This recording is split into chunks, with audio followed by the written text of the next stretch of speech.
आज हम सोल्व करेंगे फिजिक्स का sample paper section A. Question first है unit of electric current is.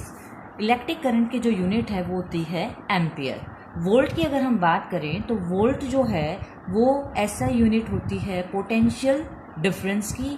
Tesla जो है वो ऐसा यूनिट होती है मैग्नेटिक इंडक्शन की। तो आपको ये भी पता होना चाहिए। तो आंसर जो है इलेक्ट्रिक करंट की जो यूनिट है वो होगी हमारी एम्पियर। क्वेश्चन सेकंड है pure semiconductor called. Pure semiconductor को हम कहते हैं इंट्रिंसिक सेमीकंडक्टर्स। क्वेश्चन नंबर 3 है the number of vibration completed by the body in 1 second. 1 second में कितनी वाइब्रेशन होती हैं वो हमारा कहलाता है फ्रीक्वेंसी। क्वेश्चन नंबर 4 है light passes through optical fibre through the phenomena of. Optical fibre से जो भी लाइट पास होती है वो होती है टोटल इंटरनल रिफ्लेक्शन की वजह से।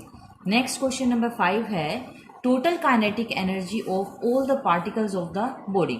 बॉडी के अंदर जितने भी पार्टिकल्स होते हैं उनकी टोटल काइनेटिक एनर्जी को हम क्या कहते हैं, हीट कहते हैं।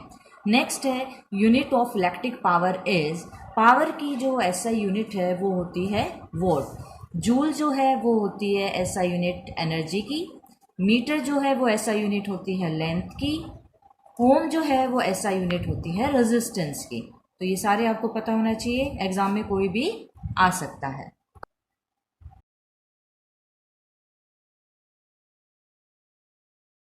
नेक्स्ट है section B. Question number 7 what is the full form of SHM। SHM की फुल फॉर्म होती है सिंपल हार्मोनिक मोशन। नेक्स्ट है define power of lens. Lens की जो पावर है उसकी डेफिनेशन यहाँ पूछी गई है। तो सिंपल सी डेफिनेशन है reciprocal of focal length of a lens in metres आपको लिखना जरूरी है। क्या मतलब है इसका? इसका मतलब है जो पावर है जिसको हम P से डिनोट करते हैं ये रेसिप्रोकल होता है फोकल लेंथ का। रेसिप्रोकल का मतलब होता है 1/, में, ठीक है। लेकिन कंडीशन है कि जो फोकल लेंथ की वैल्यू होगी वो मीटर्स में होनी जरूरी है। तो डेफिनेशन बन गई reciprocal of focal length in metres called power of lens. Next question है give 2 properties of electric lines of force. हमें इलेक्ट्रिक लाइंस ऑफ फोर्स की 2 प्रॉपर्टीज बतानी है। तो फर्स्ट प्रॉपर्टी है जो भी इलेक्ट्रिक लाइंस होती हैं वो हमेशा स्टार्ट होती हैं पॉजिटिव चार्ज से और एंड होती हैं नेगेटिव पे। फॉर एग्जांपल ये जो इलेक्ट्रिक लाइन है ये स्टार्ट हुई है पॉजिटिव से, यहाँ से चली है और कहाँ पे आके एंड हुआ है इसका, नेगेटिव पे। तो एरो हम ऐसे देंगे। इसी तरह पॉजिटिव से चली नेगेटिव पे इसका एंड हुआ। तो ये होगी इसकी फर्स्ट प्रॉपर्टी। सेकेंड प्रॉपर्टी क्या कहता है 2 electric lines of force never cross each other. क्या मतलब है इसका? इसका मतलब है कि मान लो कोई भी 2 इलेक्ट्रिक लाइन है वो एक दूसरे को कभी भी क्रॉस नहीं करेंगी, काटेंगी नहीं, इंटरसेक्ट नहीं करेंगी। रीजन क्या है इसका कि अगर मान लो कोई भी 2 इलेक्ट्रिक लाइंस ऑफ फोर्स जो है वो एक दूसरे को इंटरसेक्ट करती हैं, इट मीन्स फोर्स की जो डायरेक्शन है वो 2 हो जाएगा जो पॉसिबल नहीं है। नेक्स्ट क्वेश्चन है what is the unit of charge. Charge की ऐसा यूनिट होती है कूलम, जिसको हम C से लिखते हैं। नेक्स्ट है give the formula of Ohm's law. Ohm's law का जो फॉर्मूला है वो होता है R is equal to V/I। इसमें आप नोटेशन भी बता सकते हो। R का मतलब होता है resistance, V for potential difference and I for current, ठीक है। नेक्स्ट है define time period. Time period क्या होता है? Time taken by a vibrating body to complete 1 vibration. जब भी किसी चीज में ऑब्जेक्ट में वाइब्रेशन होती है तो एक वाइब्रेशन होने में कितना टाइम लगा है वो उसका क्या कहलाएगा, टाइम पीरियड। अब है सेक्शन सी। सेक्शन सी का जो क्वेश्चन नंबर 13 है और 14 है वो अब सिलेबस में नहीं है। तो आता है question number 15 define total internal reflection give its 2 conditions also give diagram. तो सबसे पहले हम बात करेंगे इसकी डेफिनेशन की। टोटल इंटरनल रिफ्लेक्शन क्या होता है? ये वो फिनोमेना है जिसके अंदर एंगल ऑफ इंसिडेंस जो है वो ऑलवेज ग्रेटर होता है क्रिटिकल एंगल से, ठीक है। और सेकेंड बात, जो इंसिडेंट रे है is reflected back to the medium. For example मान लो हमारे पास यहाँ 2 मीडियम है, एयर एंड वाटर। एयर जो है वो है रेयर मीडियम और वाटर जो है वो है डेंसर मीडियम। जब लाइट डेंसर मीडियम से जाती है और एंगल ऑफ इंसिडेंस जो है वो क्रिटिकल एंगल, ये क्रिटिकल एंगल है आपका, क्रिटिकल एंगल से ज़्यादा होता है तो वो रिफ्लेक्ट होके उसी मीडियम में वापस आ जाती है। फॉर एग्जांपल वाटर मीडियम से लाइट गई और इसी में रिफ्लेक्ट होके वापस आ गई सेम मीडियम में, तो ये क्या है फिनोमिना, टोटल इंटरनल रिफ्लेक्शन। इसके लिए दो कंडीशंस फुलफिल होनी जरूरी है। फर्स्ट कंडीशन है light should travel from denser medium to rare medium, light जो है वो हमेशा डेंसर से रेयर में जानी चाहिए। सेकंड बात, जो एंगल ऑफ इंसिडेंस है डेंसर मीडियम के अंदर should be greater than critical angle, angle of incidence हमेशा बड़ा होना चाहिए क्रिटिकल एंगल से। अब है question 16, define telescope, give its 4 uses. Telescope क्या होता है, ये आपने बचपन में सुना भी होगा वर्ड। टेलीस्कोप क्या है, ये वो डिवाइस है जिसे हम यूज़ करते हैं डिस्टेंट ऑब्जेक्ट्स को देखने के लिए, यानी कि जो दूर होती हैं चीज़ें, दूर की चीज़ों को देखने के लिए जिस डिवाइस का हम यूज़ करते हैं वो होती है टेलीस्कोप। ठीक है, यूज़ क्या है इसके, जैसे अभी डेफिनेशन से ही इसका यूज़ निकल रहा है, टू सी डिस्टेंट ऑब्जेक्ट, दूर की चीज़ें देखने के लिए इसे हम यूज़ करते हैं, जैसे कोई दूर माउंटेन्स हैं, ठीक है, उनको देखने के लिए। एस्ट्रोनॉमर्स जो हैं वो टेलीस्कोप को यूज़ करते हैं दूर जो प्लैनेट्स होते हैं या आउटर बॉडीज़ जो हैं स्पेस के अंदर आसमान में, उन सबको देखने के लिए। वेदर रिपोर्ट जो है लोकल लेवल पे, उसकी प्रिपरेशन भी इसके हेल्प से हम कर सकते हैं। जो मिलिट्री और सिक्योरिटी एजेंसीज होती हैं वो भी टेलीस्कोप को यूज़ करती है, किस चीज़ के लिए, डिटेक्टिव पर्पस के लिए या दूसरे सर्च ऑपरेशन जो है उनके लिए मिलिट्री जो है टेलीस्कोप को यूज़ करती है। नेक्स्ट क्वेश्चन है define short note on alternating current and direct current, जिनको हम शॉर्ट में AC एंड DC भी कहते हैं। तो सबसे पहले है अल्टरनेटिंग करंट। क्या होता है अल्टरनेटिंग करंट, अगर मैग्नीट्यूड और डायरेक्शन जो होती है करंट की वो किसी रेगुलर इंटरवल ऑफ टाइम पे चेंज हो रही है, कॉन्टिन्यूसली चेंज हो रही है, तो जो करंट है वो क्या कहलाता है, अल्टरनेटिंग करंट। यानी कि करंट की डायरेक्शन का चेंज होना कुछ इंटरवल के बाद। डायरेक्ट, जैसे नाम से ही पता चल रहा है, डायरेक्ट करंट यानी कि सीधा जा रहा है। अगर मैग्नीट्यूड और डायरेक्शन जो है करंट की वो कांस्टेंट रहती है, एक ही डायरेक्शन में रहती है at all the time intervals, then current is said to be direct current. For example आप ग्राफ से भी देख सकते हैं, ये जो ग्राफ है वो है अल्टरनेटिंग करंट का और ये है डायरेक्ट करंट का।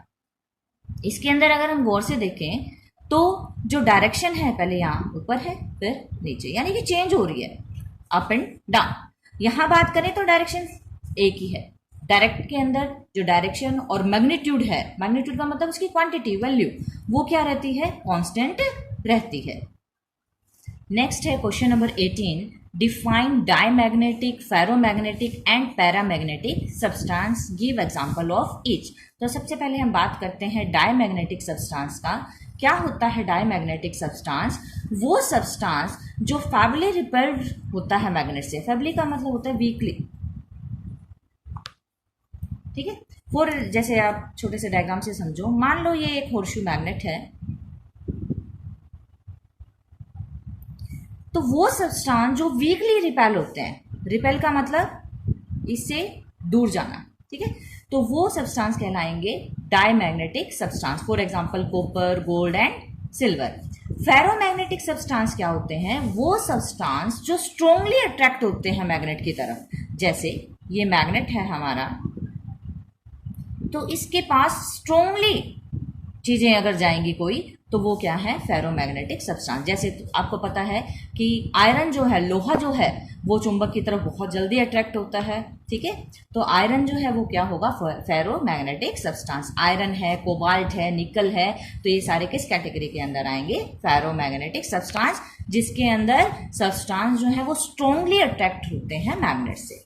नेक्स्ट है पैरामैग्नेटिक सब्सटेंस। क्या होता है पैरामैग्नेटिक सब्सटेंस, वो सब्सटेंस जो वीकली अट्रैक्ट होते हैं स्ट्रॉन्ग मैग्नेट से, ठीक है ना, यानी कि जिनके अंदर जो अट्रैक्शन होती है वो थोड़ी वीक होती है, weakly attracted by strong magnet, जैसे वुड है, एल्यूमिनियम, सोडियम, ये इसके क्या हो गए, एग्जांपल्स। नेक्स्ट है question number 19, define N type and P type semiconductors with example. तो एन टाइप सेमीकंडक्टर क्या होता है, ये वो एक्सट्रिंसिक सेमीकंडक्टर है जो पेंटावेलेंट एटम्स की डोपिंग से बनता है। इसके अंदर जो इलेक्ट्रॉन्स होते हैं वो मेजॉरिटी कैरियर्स कहलाते हैं और जो होल्स होते हैं वो माइनॉरिटी कैरियर्स कहलाते हैं। या फिर हम ये भी कह सकते हैं कि एन टाइप सेमीकंडक्टर के अंदर जो इलेक्ट्रॉन डेंसिटी होती है वो मोर देन होल डेंसिटी होती है। होल डेंसिटी से ज़्यादा किसकी डेंसिटी होती है? इलेक्ट्रॉन की डेंसिटी। यहाँ पे जो एक वर्ड है डोपिंग, डोपिंग का मतलब होता है एडिंग ऑफ इम्प्योरिटीज, इम्प्योरिटीज को ऐड करना। नेक्स्ट है पी टाइप सेमीकंडक्टर। ये वो एक्सट्रिंसिक सेमीकंडक्टर है जिसके अंदर ट्राइवेलेंट एटम्स जो हैं वो डोपिंग से हमें मिलते हैं।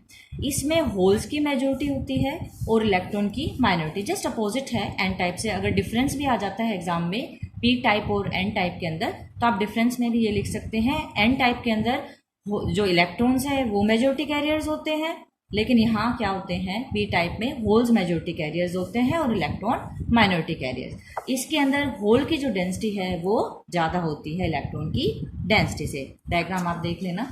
नेक्स्ट है question number 20, give full form of laser, और इसकी हमें 4 एप्लीकेशंस बतानी है। एप्लीकेशन की जगह यूजेस भी लिखा आ सकता है, तो सेम बात है ये। तो लेज़र की फुल फॉर्म क्या होती है? Light amplification by stimulated emission of radiations. Okay, application या यूज़ जो है वो हम लेज़र का कहाँ कहाँ यूज़ करते हैं? ड्रिलिंग पर्पस के लिए, कटिंग पर्पस के लिए, मार्किंग के लिए, वेल्डिंग के लिए। 4 में आप 4 भी लिख सकते हो या इससे ज़्यादा भी, हीट ट्रीटिंग है, क्लैडिंग है, ठीक है, इन सब को हम यूज़ करते हैं लेज़र को इन एप्लीकेशंस में, ठीक है।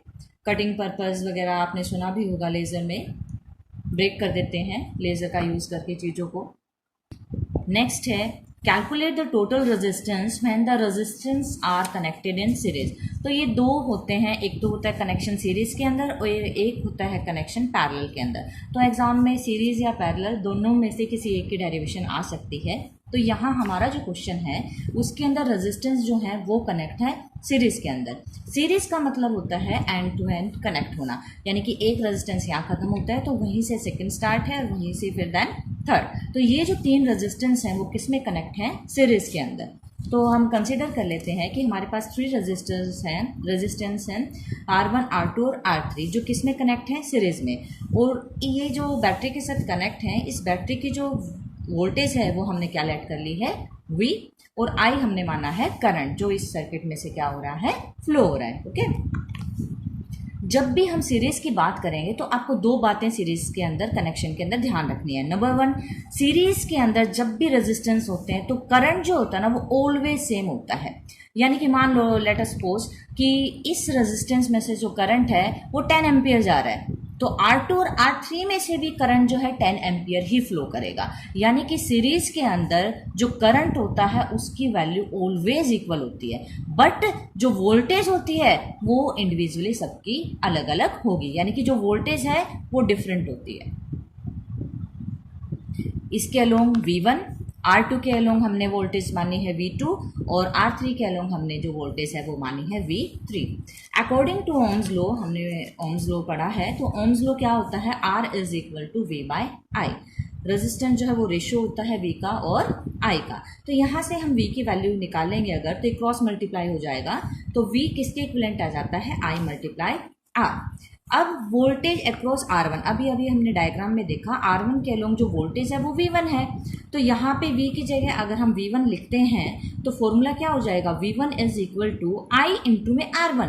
अब मैंने I को I ही क्यों लिखा? क्योंकि अभी मैंने आपको थोड़ी देर पहले बताया था कि I जो है, करंट जो है वो सीरीज के अंदर ऑलवेज सेम होता है, तो I की जगह हम I ही लिखेंगे, लेकिन जो रेजिस्टेंस है वो किसके अलोंग है? ये वोल्टेज R1 के अलोंग। सिमिलरली R2 के अलोंग जो वोल्टेज होगी वो V2 is equal to I R2।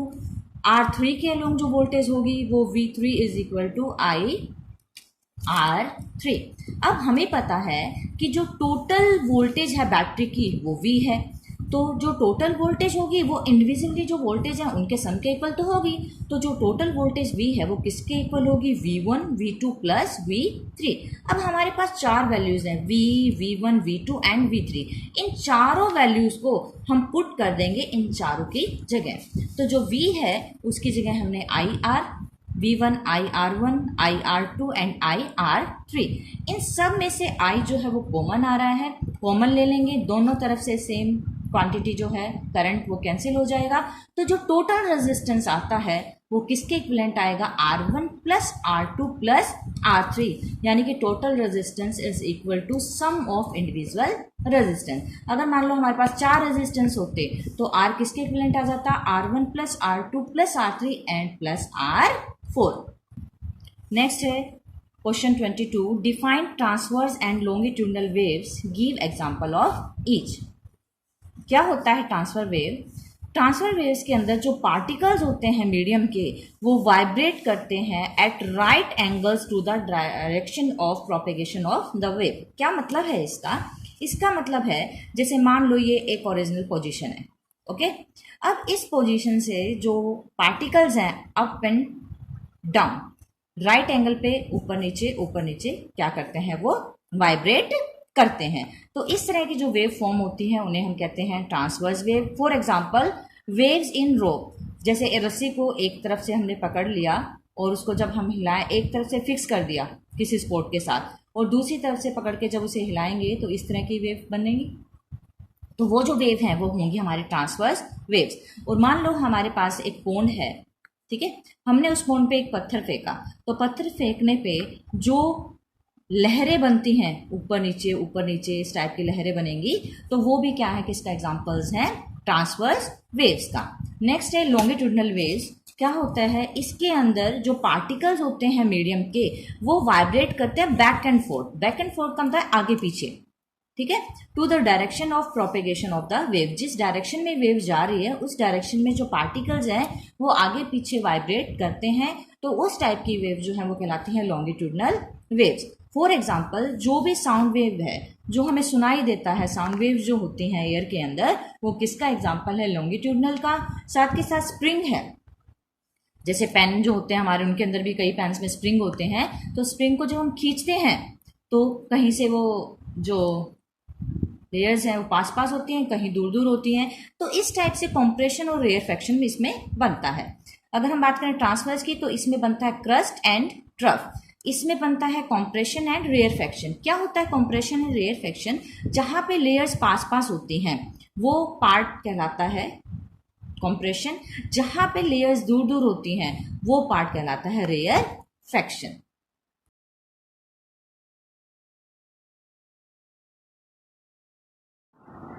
अब है सेक्शन डी।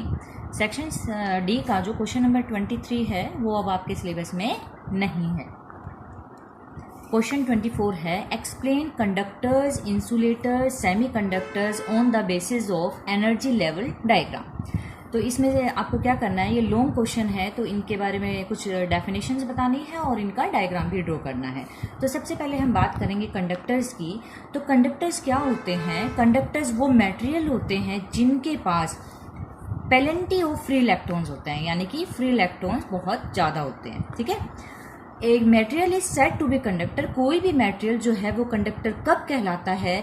जब उसका वैलेंस बैंड जो है वो पार्शली फिल्ड होगा और कंडक्शन बैंड भी क्या होगा, पार्शली फिल्ड होगा, ठीक है। और फॉरबिडन गैप जो है वो बहुत कम होता है, या फिर हम ये भी कह सकते हैं जो दोनों बैंड हैं, वैलेंस बैंड और कंडक्शन बैंड, वो एक दूसरे पे क्या करते हैं, ओवरलैप करते हैं। डायग्राम से आप समझो इस चीज़ को। सबसे पहले आपको पता होना चाहिए कि कंडक्शन बैंड और वैलेंस बैंड होता क्या है। वैलेंस बैंड वो होता है जहाँ पे एटम्स के फ्री इलेक्ट्रॉन्स एग्जिस्ट करते हैं। कंडक्शन बैंड क्या होता है, अगर फ्री इलेक्ट्रॉन्स को एनर्जी मिल जाए तो वो इलेक्ट्रॉन्स क्या करते हैं, जंप करके कंडक्शन बैंड में चले जाते हैं। कंडक्टर्स के केस में जो कंडक्शन बैंड और वैलेंस बैंड है, उन दोनों के बीच का जो गैप है, फॉरबिडन गैप जो है वो बहुत कम होता है, या हम कह सकते हैं ये एक दूसरे के ऊपर क्या कर रहे हैं, ओवरलैप कर रहे हैं, ठीक है। तो ये डायग्राम जो है वो किसका होगा, कंडक्टर का।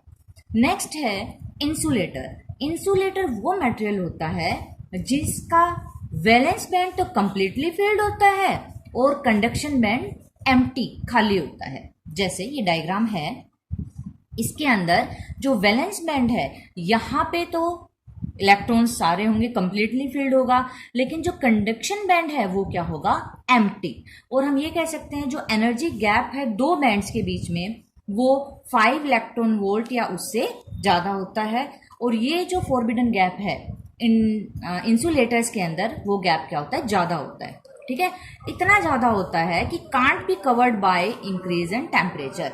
अगर हम टेम्परेचर को इंक्रीज कर दें तो भी जो इलेक्ट्रॉन्स हैं वो कंडक्शन बैंड में नहीं जाते। तो इंसुलेटर के अंदर ये जो गैप है वो ज़्यादा होता है, जबकि कंडक्टर में ये गैप बिल्कुल कम या फिर एक दूसरे पे क्या करते हैं, ओवरलैप करते हैं। ठीक है, नेक्स्ट है सेमीकंडक्टर्स। सेमीकंडक्टर्स क्या होते हैं, सेमीकंडक्टर्स वो मटेरियल्स होते हैं जिनका कंडक्शन बैंड जो है वो नॉर्मली एम्प्टी होता है 0 डिग्री सेल्सियस पे, और वैलेंस बैंड जो है वो पार्शली फिल्ड होता है। और जो बीच का फॉरबिडन एनर्जी गैप होता है वो लगभग 1 इलेक्ट्रॉन वोल्ट, जैसे ये है, इसकी हम बात करें तो वैलेंस बैंड और कंडक्शन बैंड जो है इनके बीच जो फॉरबिडन गैप है उसकी एनर्जी जो है वो 1 इलेक्ट्रॉन वोल्ट के करीब होती है। सेमीकंडक्टर्स के अंदर जो एनर्जी गैप होता है वो बहुत स्मॉल होता है। एनर्जी गैप इतना कम होता है कि उसको हम ओवरकम कर सकते हैं टेम्परेचर को इंक्रीज करके या फिर कोई एक्सटर्नल एनर्जी सप्लाई करके। जो इलेक्ट्रॉन होते हैं जैसे ही उनको टेम्परेचर बढ़ाने से एनर्जी मिलती है तो वो जंप कर जाते हैं वैलेंस बैंड से, किस में जंप कर जाते हैं, कंडक्शन बैंड में, और वो फिर क्या हो जाते हैं, free to take part in conduction, यानी कि वो क्या बन जाते हैं, कंडक्टर बन जाते हैं। क्वेश्चन नंबर 25 जो है वो इस साल से सिलेबस में नहीं है। तो ये आपका जो सैम्पल पेपर था ये कंप्लीट हुआ। सबको एग्ज़ाम के लिए ऑल द बेस्ट। और सबसे मेन बात जो आपको ध्यान रखनी है, अगर मान लो कोई भी डेफिनेशन है, जैसे करंट की डेफिनेशन है, फ्रीक्वेंसी, टाइम पीरियड, कोई भी डेफिनेशन अगर आती है या ये क्वेश्चन आता है और आपको इंग्लिश लिखनी नहीं आ रही उसकी, तो आप कोई भी डेफिनेशन जो है उसे हिंदी के अंदर भी लिख सकते हैं। ठीक है,